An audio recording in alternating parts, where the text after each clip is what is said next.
దేవుడు మనకు దుర్గము. హల్లెలూయ. కీర్తన 46:1 ఏమని రాయబడి ఉంది? దేవుడు మనకు ఆశ్రయమును దుర్గమునై ఉన్నాడు కదా. దుర్గము అంటే సాతానుడు నువ్వు ఉన్న చోటికి, అంటే నువ్వు కోటలో ఉన్నావు, దేవుని సన్నిధిలో ఉన్నావు, అందులోనికి నీ శత్రువు లేదా సాతానుడు ఎంత మాత్రముగా లోపలికి ప్రవేశించలేడు. అంత భద్రమైనటువంటి కోటలో నీవు ఉన్నావు. ఆయన నాకు దుర్గము. హల్లెలూయా. ఎవరండి ఆయన? శత్రువును రానివాడు. ఆయన శత్రువు లోపలికి రాలేడు. ఆయన నా ఆశ్రయము, నా దుర్గము. నేను కాపాడుతున్నాడు, నీ చుట్టూ కంచె వేశాడు. అందుకనే పరిశుద్ధ గ్రంథం మనం చూస్తే యెహోషాపాతు 3 దేశాల సైన్యము ఏం చేశారు? తన మీదికి వచ్చినప్పుడు యెహోషాపాతు ఏం చేశాడంట? భయపడలేదంట. హల్లెలూయా. భయం లేదు. ఎందుకో తెలుసా? సాధారణంగా మనం ఒక దొంగోడు వచ్చాడని మనం కత్తి పట్టుకొని నువ్వు వణికిపోయి నగలన్నీ ఇచ్చేస్తావు, ఫోన్ ఇచ్చేస్తావు, ఇంకేమైనా ఉంటే కూడా తీసి ఇచ్చేస్తావు. ఇలా కత్తి ఉంది మన చేతిలో. అట్లాంటిది 3 దేశాల సైన్యం కలిసి ఆయన మీదికి వచ్చినా ఆయనలో భయం కనబడలేదు. ఎందుకంటే దేవుణ్ణి ఆయన కోటగా చేసుకొని స్తుతించడం మొదలుపెట్టాడు. హల్లెలూయా కదా. మనం చిన్న కష్టం వచ్చినా, బాధ వచ్చినా మనం భయపడతాం, కానీ ఆయన అట్లా చేయలేదంట. దేవుణ్ణి ఆయన కోటగా చేసుకున్నాడు. ఆయన ఆ కోటలో ఉన్నాడు. దేవుడు అనే కోటలో ఉన్నాడు. ఆయనను ఆశ్రయించాడు. ఆయనే దుర్గం అనుకున్నాడు. ఇంకా శత్రువులోనికి వస్తాడా? హల్లెలూయా. ఆ శత్రువులు ఏం చేశారు తెలుసా? ఒకరినొకరు చంపుకున్నారు, కానీ దేవుని బిడ్డలకు ఏ హాని చేయలే. ఎందుకు చెప్పాల? దేవుడు నాకు ఆశ్రయం, దేవుడు నాకు కోట, ఆయన నా దుర్గము. ఎంతమంది ఎన్ని రకాలుగా నేను నాశనం చేయాలనుకుంటారు. లోకమంతా కలిసి నీవన్నీ నిందలేస్తారు. అయ్యనివ్వండి, తెచ్చుకోనివ్వండి, అననివ్వండి. 1 రోజు, 2 రోజులు, 3 రోజులు, కానీ దేవుడు ఉన్నాడు నీ పక్షం. హల్లెలూయా. దేవుడు నీ పక్షమున ఉంటే ఏ నోరైతే నిన్ను తిట్టిందో, ఏ నోరైతే నీ గురించి మాట్లాడుకుందో, ఆ నోరే నిన్ను ఘనపరుస్తుంది. గుర్తుపెట్టుకో. హల్లెలూయా. ఆ నోరే నీ గురించి సాడీలు చెప్పిన నోరే, నీ గురించి చెడుగా మాట్లాడిన నోరే నీ గురించి గొప్ప మాటలు మాట్లాడతారు. అలా గుర్తుపెట్టుకో. నువ్వు యేసయ్యను కలిగి ఉన్నావు. అమ్మా, నువ్వు యేసయ్యను కలిగి ఉన్నావు. నువ్వు భయపడే బిడ్డవు కాదు. నువ్వు భయపడాల్సిన అవసరం లేదు. భయపడిన రోజులు అయిపోయినాయి, నా లైఫ్లో లేవు. ధైర్యం కలిగి ఉండు. యేసయ్య నీకు తోడై ఉన్నాడు. నువ్వు ఎలా ఉండాలి? నమ్మకంగా ఉండు.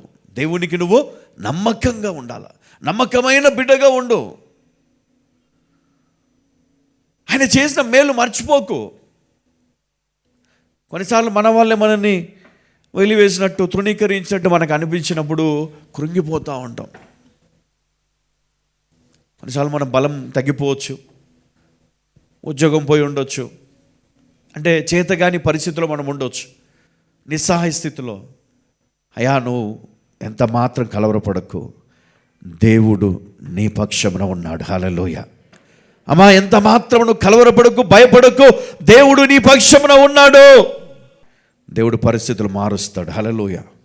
చూడండి, దుష్టుడు మన మీద అపనిందలు, తర్వాత అనారోగ్యం, ఇంకా చాలా రకాల బాణాలు, అగ్ని బాణాలు మన పైనకి వేస్తాడు. అయితే దేవుడు, నువ్వు ఆశ్రయించింది ఎవరిని? దేవుణ్ణి. నీ కోట ఎవరు? దేవుడు. నీ దుర్గము ఎవరు? దేవుడు. ఆయన ఆర్పేస్తాడు. హల్లెలూయా. హల్లెలూయా. ఎవరు ఎన్ని అగ్ని బాణములు ప్రయోగించినా అవన్నీ కూడా ఆర్పగల శక్తి కలిగిన దేవుడు నీ దేవుడు. అందుకే ధైర్యం తెచ్చుకో. హల్లెలూయా. నమ్ముకొనదగిన సహాయకుడు ఆయన. ఆయన ఎవరంట? నమ్ముకొనదగిన సహాయకుడు. మరి నాకు దేవుడు చేయలేదు కదా, దేవుడు నాకు ఇవ్వలేదు కదా, దేవుడు నా జీవితంలో మరి అద్భుతం చేయలేదు కదా అని మనం అనుకుంటాం. కానీ కొన్ని పరిస్థితులు ఎట్లా ఉంటాయంటే, మనము నమ్మకపోయినా దేవుడు వాటిని మన జీవితంలోనికి అనుమతిస్తాడు. అద్భుతాన్ని మనం గ్రహించాలి. దేవుని ఆశ్రయించినప్పుడు ఖచ్చితంగా అద్భుత కార్యాలు మన జీవితంలో కూడా జరుగుతాయి. కొన్ని వాస్తవాలు మనుషులకు అర్థం కావు, కానీ దేవుడిని ఆశ్రయించినప్పుడు మనకు అర్థమవుతుంది, ఆయన ఉన్నాడు, ఆయన అద్భుతాలు చేస్తాడు, మన జీవితాన్ని కడతాడు. మన విశ్వాసాన్ని కోల్పోవద్దు, మన నిరీక్షణను కోల్పోవద్దు. మనం ఎప్పుడు కూడా నిరీక్షణ కలిగి ఉండాలా. దేవుడు ఉన్నాడు, దేవుడు నా జీవితాన్ని బాగు చేస్తాడు, దేవుడు నాకు తోడై ఉంటాడు, ఆయన నాకు ఆశ్రయము, దుర్గము, నమ్ముకోదగిన సహాయకుడు. హల్లెలూయా. చూడండి, హన్నా ప్రార్థించినప్పుడు ఎవరు ఆమెను పట్టించుకోలేదంట. చాలా ఏడ్చింది ఆమె. కానీ ఆమె ఎప్పుడైతే దేవుని సన్నిధికి వెళ్ళి దేవుని దగ్గర మొరపెట్టిందో దేవుడు విన్నాడు. హల్లెలూయా. ఈరోజు నీ మాటలు ఎవరు పట్టించుకుంటలేరా? నీ గురించి ఎవరు ఆలోచించట్లేదా? నీ మాటకు విలువ లేదా ఈరోజు నీ ఇంట్లో లేదా సమాజంలో? అయితే నువ్వు చేయాల్సింది ఒకటే, హన్నాలాగా కన్నీళ్లతో దేవుని ఆశ్రయించడమే. అప్పుడు దేవుడు నిన్ను ఆదుకుంటాడు. హల్లెలూయా, హల్లెలూయా. దేవునికి మహిమ కలుగునుగాక. ఎందుకంటే లోకమంతా కూడా నాకేంటి అంటుంది. నీకు సాయం చేయాలి, నాకేమిస్తావు? నీకు సాయం చేస్తాను, నాకేమో వస్తుందండి, ఊరికెందుకు చేయాలి? దేవుని ప్రేమ కలిగిన వ్యక్తులే నీకు సహాయం చేస్తారు. ఏదైనా దేవుడే నీకు సాయం చేస్తారు. హల్లెలూయా.